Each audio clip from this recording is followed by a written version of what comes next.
Tea చీర మీద పడటంతో అయ్యో అని అరుస్తుంది అఖిల. ఏమైందే? ఎందుకు అరుస్తున్నావు? కొత్త చీర మీద టీ పడిందత్తయ్యా. చీర పక్కన టీ కప్ పెట్టిందెవరు? నేనే. అసలు బుద్ధుందా నీకు?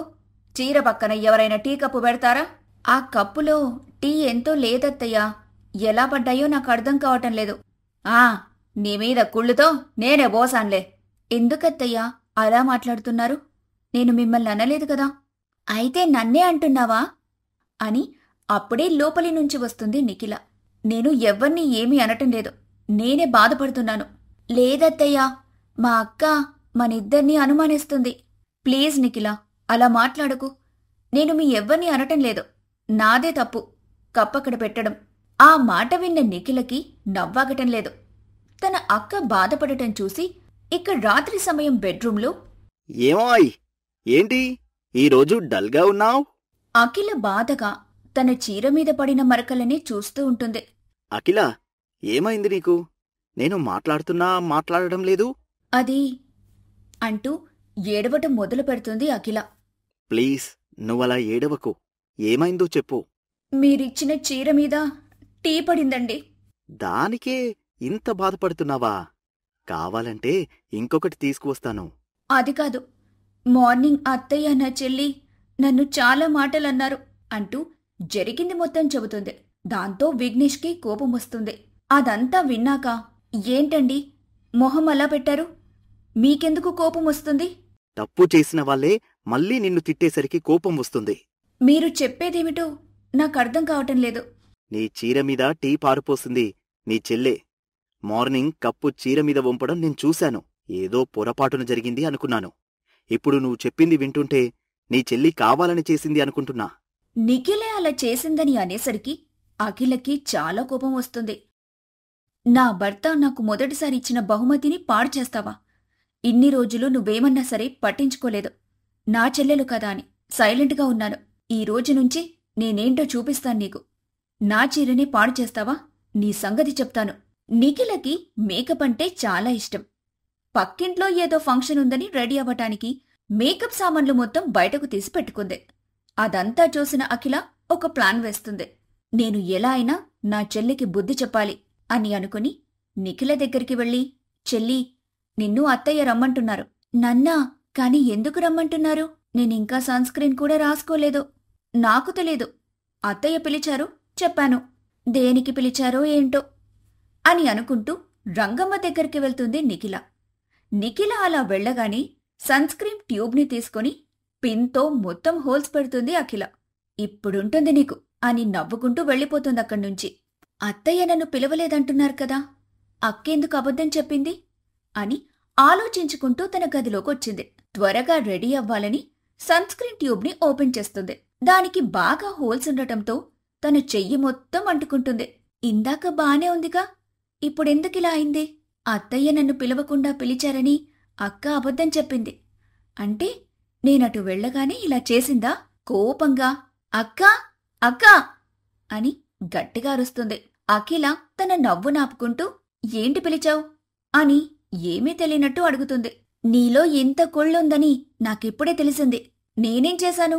మొహం ఇన్నోసెంట్గా పెట్టుకొని అఖిల. ఇన్నోసెంట్గా ఫేస్ పెట్టి నటిస్తే నాకు తెలీదనుకుంటున్నావా? నా సన్ స్క్రీన్ని ఇలా చేసింది నువ్వే కదా. నీలో ఎంత కుళ్ళుబోతుతనముందని ఈరోజే తెలిసింది. నీలో ఎంత కుళ్ళుబోతుతనముందో నాకు నిన్ననే తెలిసింది. నేనేం చేశాను అని అంది తడబడుతూ. నా చీర మీద టీ ఉంపింది నువ్వేనని నాకు తెలుసు. అదేదో పెద్ద పట్టు చీరన్నట్టు ఫీల్ అవుతున్నావే. నీ సన్ స్క్రీన్ ట్యూబ్ కూడా బంగారం కాదుగా. అయినా నీకెంత ధైర్యముంటే నా గదిలోకొచ్చావు? నీకెంత ధైర్యముంటే నా చీరని పాడ్చేశావు అని గొడవ పడుతుంది. వీళ్ళిద్దరి గొడవ విని రంగమ్మ లోపలికొస్తుంది. ఇద్దరినీ ఎంత ఆపుదామని ప్రయత్నం చేసినా ఇద్దరూ ఆగటం లేదు. ఇక రంగమ్మకి విసుగొచ్చి, ఎందుకు మీ ఇద్దరిలా చేస్తున్నారు? సైలెంట్గా ఉండమని చెప్తున్నానుగా. నా మాట ఇద్దరూ వినటం లేదు. ఇప్పుడే మీ అమ్మా నాన్నలకి ఫోన్ చేసి పిలిపిస్తాను. కోడళ్ళిద్దరూ రంగమ్మ మాట వినటం లేదని వియ్యపురాలికి ఫోన్ చేద్దామని అనుకుంది తను. వద్దత్తయ్యా, అలా చేయకండి. అమ్మా నాన్నకు తెలిస్తే బాధపడతారు. అవునత్తయ్యా, అమ్మ వాళ్ళకి కాల్ చేయకండి. మీ ఇద్దరూ ఎప్పుడు ఇలానే గొడవబడితే ఖచ్చితంగా ఫోన్ చేస్తాను. ఎప్పటిలాగా సంతోషంగా ఉంటానని నాకు మాట ఇవ్వండి. సంతోషంగా ఉంటామనైతే మాట ఇవ్వలేనత్తయ్యా. నేను కూడా అత్తయ్య అంటూ మూతి తిప్పుకుంటుంది అఖిల. చూసారా మా అక్కకి ఎంత పొగరో? ఎలా మూతి తిప్పుతుందో చూడండి. ఆ అదంతా నీ దగ్గర నుంచే నేర్చుకున్నానులే. నాకేం నీ అంత పొగర్లేదులే. మాట్లాడితే పొగరంటావేంటి? చెంప మీద కొడితే పళ్ళు రాల్తాయి. హా, ఇవేమైనా వేప పళ్ళనుకుంటున్నావా? చెట్టు మీద రాయేసి కొడితే రాలటానికి వేప చెట్టు నయ్యం. దాని లక్షణం చేదు అని ముందే తెలుస్తుంది. కాని నీ గురించి నాకు తెలియలేదే. ఇన్నేళ్లు కలిసి పెరిగినా నాది కూడా సేమ్ ఫీలింగ్. నీ గురించి తెలియలేదని.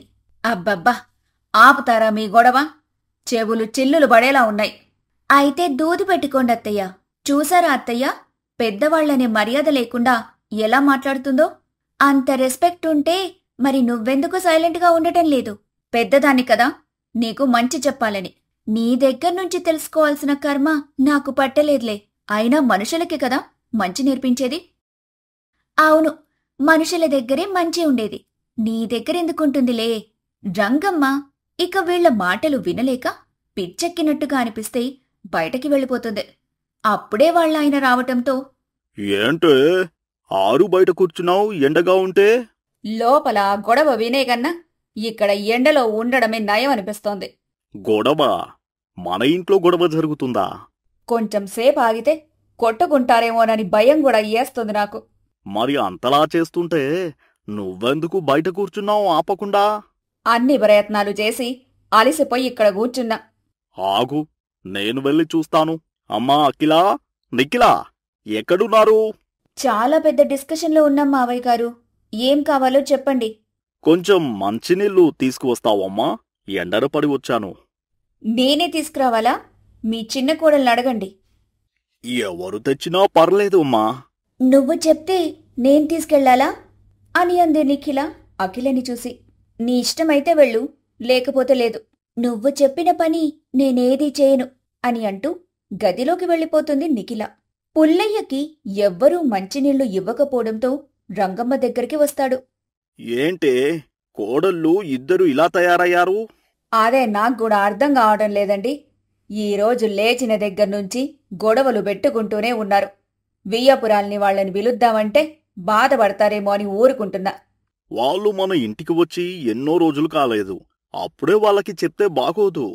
అవునులేండి, అందుకే చెప్పాలని అనుకోవడం లేదు. ఇంకొన్ని రోజులు చూద్దాం. ఇలానే ఉంటే అప్పుడు చెబుదాంలే. ఇక రాత్రికి రంగమ్మ పుల్లయ్య ఇద్దరూ భోజనం చేసి పడుకుంటారు. విఘ్నేష్ రాజేష్ కోసం అఖిల నిఖిల ఎదురుచూస్తూ ఉంటారు. ముందుగా రాజేష్ వస్తాడు. ఏవండి, త్వరగా కాళ్ళు చేతులు కడుక్కొనిరండి, భోజనం వడ్డిస్తాను. అబ్బో, నాకు భోజనం పెట్టడానికి చాలా కంగారు పడుతున్నావు. త్వరగా రండి, నాకు పనుంది కోపంగా అంటుంది. రాజేష్ రాగాని అతనికి భోజనం వడ్డిస్తుంది. ఎందుకే అన్నం ఎక్కువ పెడుతున్నావు? కొంచెం చాలు. అదేంటండి, పొద్దున్నుండి పనిచేసొచ్చారు. భోజనం చేయకపోతే ఏం బాగుంటుంది? వామ్మో, సడన్ గా నీలో ఈ మార్పేంటే? తమరు పిసినారని నేను కూడా అలా ఉండలేనుగా.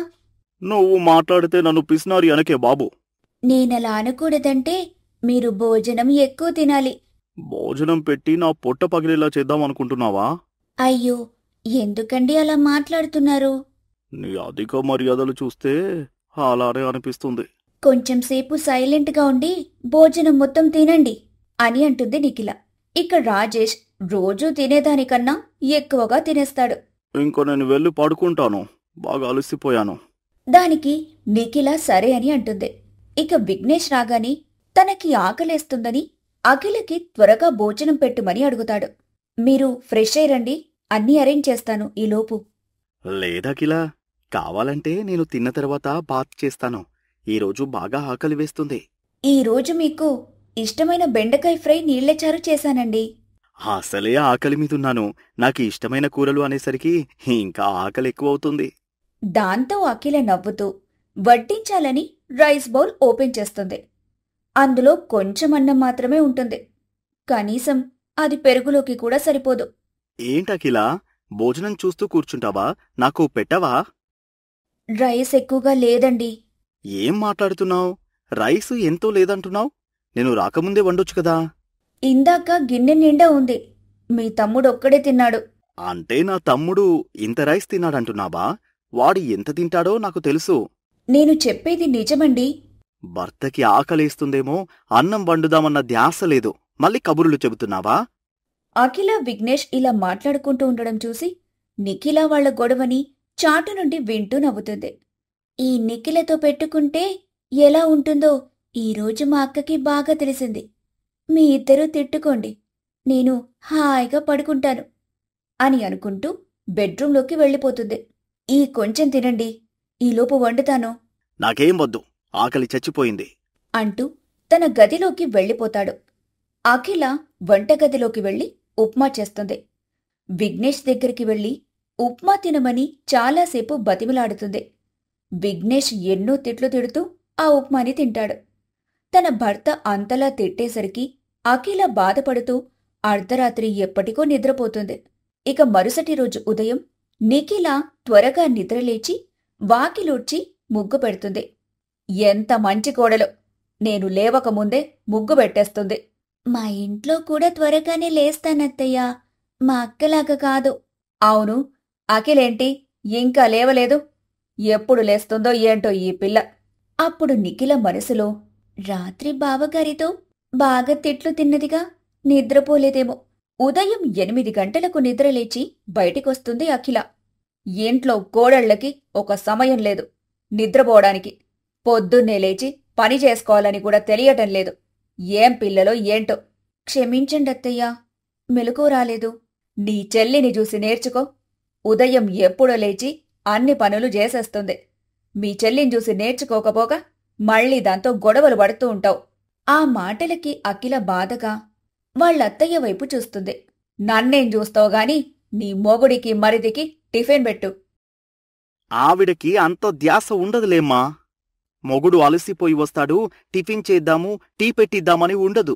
నన్ను క్షమించండి, రాత్రలా జరుగుతుందని నిజంగా అనుకోలేదు. విఘ్నేష్ కోపంగా చూసి టిఫిన్ పెట్టు అంటాడు. అతను తినేసి తన పని కోసం క్యారేజ్ తీసుకుని వెళ్ళిపోతాడు. వదినా, నాకొంచెం టీ తీసుకొస్తావా? హా, వస్తున్నా. రాజేష్కి టీ కప్పిస్తూ, ఏంటి బాబూ టీ తాగుతున్నావు? టిఫిన్ చేయవా? వామ్మో, టిఫినా? నా వల్ల కాదు. రాత్రి మా ఆవిడ పెట్టిన భోజనమే అరగలేదు. అదేంటి, ఏమైనా గ్యాస్ పట్టేసిందా? అలా ఏం కాదు. నేను ఎంత వద్దన్నా వినిపించుకోకుండా అన్నం మొత్తం నా నోట్లో కుక్కేసింది. సరేలే వదినా, నేనింకా డ్యూటీకి వెళ్ళాలి, బాయ్ అని చెప్పి వెళ్ళిపోతాడు రాజేష్. అంటే ఇదంతా నిఖిల పనా? నా భర్త కడుపు కాల్చి నీ భర్త కడుపు నింపుకుంటావా? ఇప్పుడే నీ సంగతి చెప్తాను. నిఖిలా, నిఖిలా అని గట్టిగా అరుస్తుంది.